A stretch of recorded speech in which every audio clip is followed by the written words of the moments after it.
El Señor les bendiga. Bueno, estamos aquí como cada día para compartir un pensamiento de la palabra del Señor. Y el día de hoy compartimos Mateo capítulo 3 en adelante, versículo 1 en adelante. ¿Qué vamos a hablar? Vamos a hablar de Juan el Bautista. Primeramente vamos a leer unos versículos. Dice: en aquellos días vino Juan el Bautista predicando en el desierto de Judea y dijo: arrepentíos, porque el reino de los cielos se ha acercado. Pues este es aquel de quien habló el profeta Isaías cuando dijo: voz que clama en el desierto, preparad el camino del Señor, enderezad sus sendas. Yo no sé si en alguna oportunidad usted se sintió predicando en el desierto, ¿sí? Predicando en un lugar donde no había mucha gente, porque allí empezó el ministerio Juan el Bautista, no en la ciudad, no en un pueblo, sino en el desierto, al lado del río Jordán, justamente para poder bautizar. Dicen algunos que había un lugar en el río Jordán donde las aguas eran más bajas y el río era más fino. Entonces ese era el lugar indicado para el bautismo. Juan el Bautista empezó a ministrar en aquel lugar. Pero, ¿cuál era la intención de Dios con Juan el Bautista? Preparar el camino del Señor, preparar el corazón de los que habrían de venir. ¿Con qué? Con humillación. Juan el Bautista era una persona humillada y predicaba un ministerio de humillación. Dice la palabra: y Juan estaba vestido de pelo de camello y tenía un cinto de cuero alrededor de sus lomos, su comida era langosta y miel silvestre, y salía a él Jerusalén y toda Judea y toda la provincia alrededor del Jordán, y era bautizado por él en el Jordán, confesando sus pecados. Realmente la obra del Espíritu Santo era tremenda con Juan. Dios estaba con él de una manera sorprendente. ¿Por qué? Porque el bautismo era para los prosélitos, para los que no eran judíos, que se hacían judíos. Es decir, que si se bautizaba a un judío era una humillación tremenda, era reconocer que era tan pecador, pero tan pecador, que no merecía ser llamado hebreo, que no merecía ser llamado judío. Estaba reconociendo su pecado de una manera pública. Ese era el bautismo de Juan. Y nosotros muchas veces nos sentimos así, ¿no? Predicando y predicándole a montones de personas, y esas personas no reconocen que son terriblemente pecadores. Les explicamos, les hablamos, les decimos a ellos: mira que tu vida eterna está en peligro, vos estás viviendo una vida de pecado, aún creyentes, aún creyentes. Están allí al borde de perder la salvación. Están al borde de perder lo que el Señor les ha dado por su gracia. ¿Sí? Y sentimos que no somos oídos. No fue el caso de Juan el Bautista. Realmente Dios lo respaldó. Dios lo respaldó y nos va a respaldar a nosotros. Tenemos que seguir predicando, tenemos que seguir hablando, tenemos que seguir ministrando, tenemos que ser sinceros diciéndole la verdad, diciéndole la verdad. La vez pasada yo veía un video de un predicador, estaba predicando en la calle y una chica empezó a gritar y a decir: no, pero si vos me decís de que en el camino del Señor voy a tener pruebas, voy a tener dificultades, ¿para qué me voy a ir al camino del Señor? Si en esta vida que yo tengo pruebas y tengo dificultades, ¿cuál es la diferencia?, le decía la chica al predicador. Y el predicador le dijo: bueno, en primer lugar, vas a tener pruebas y dificultades en los dos lugares, pero en el camino del Señor, el Señor está con vos. El Señor está con vos. Entonces el Señor te da paz, el Señor te da gozo, el Señor te da felicidad en medio de las pruebas, en medio de la dificultad. Y además, vos estando con el Señor tenés esperanza, esperanza de la vida eterna, de que esas pruebas, esas luchas se van a terminar y te espera una vida eterna allá en los cielos, donde hay gozo, donde el Señor va a enjugar toda lágrima de nuestros ojos, donde realmente vamos a vivir una eternidad de felicidad. Esa es la diferencia de estar en el camino del Señor y no estar en el camino del Señor.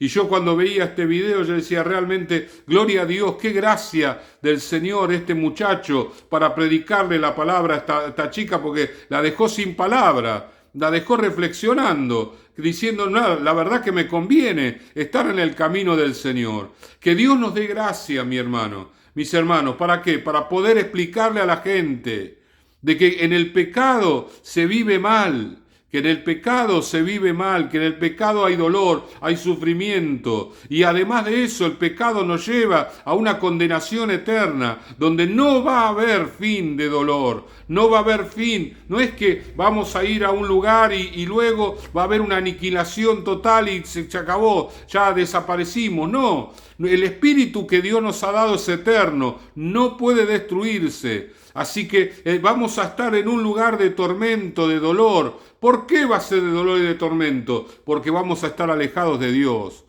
Nuestro espíritu necesita estar cerca de Dios para tener felicidad, para tener gozo, para tener alegría.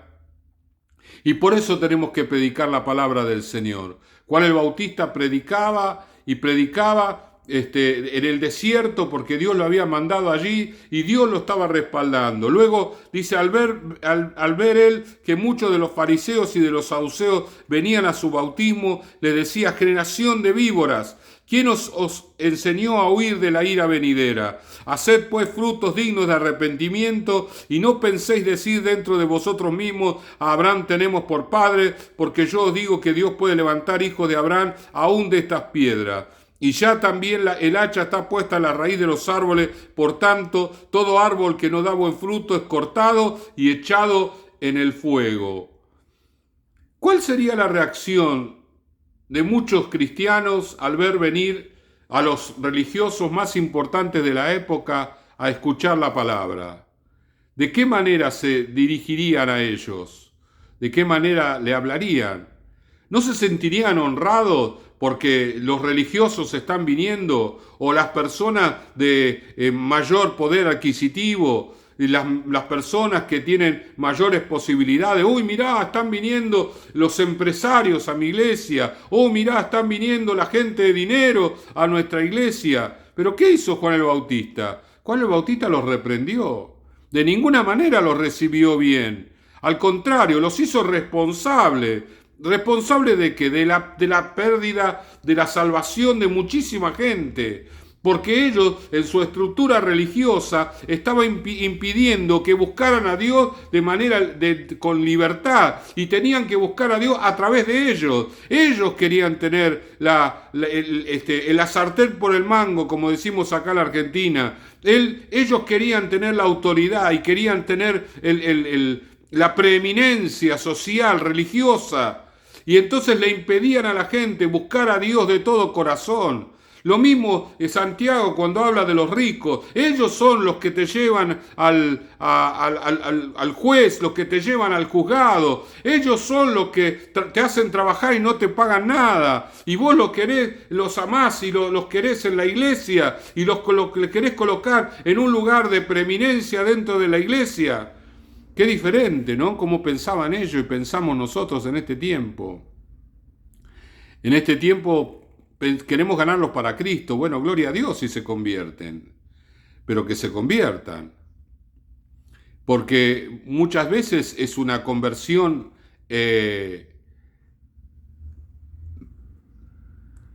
¿cómo podía decirlo? Así, teatralizada, ¿sí?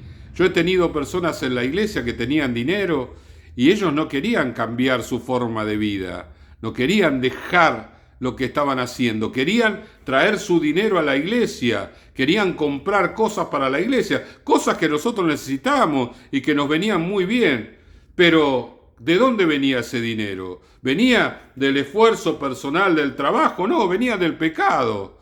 Y nosotros no podíamos tomar ese dinero, no podíamos tomar esos obsequios. Teníamos que decirle, no queremos esto. No traiga esto, no lo queremos. Aunque nos hacía falta, nosotros no teníamos que tomarlo. ¿Por qué? Porque no eran personas que se habían arrepentido de sus pecados y habían dejado, no eran Zaqueo, que decían, si yo he defraudado, lo voy a devolver cuadruplicado. No. Eran personas que querían seguir viviendo su vida de pecado. Y eso tenemos que tener cuidado nosotros a la hora de predicar. Cuando prediquemos vamos a encontrar personas que quieran venir al camino del Señor, pero quieran seguir viviendo su vida de error, su vida de pecado, su vida con inconvenientes económicos, con defraudación, con engaño, con estafa, con mentira. Ellos van a querer seguir viviendo eso, pero en la iglesia. Si hay que poner plata, no hay problema, nosotros ponemos plata. Plata tenemos, no hay problema, la ponemos. Y nosotros decimos, venida la plata, tenemos una necesidad. Bueno, Juan el Bautista los rechazó.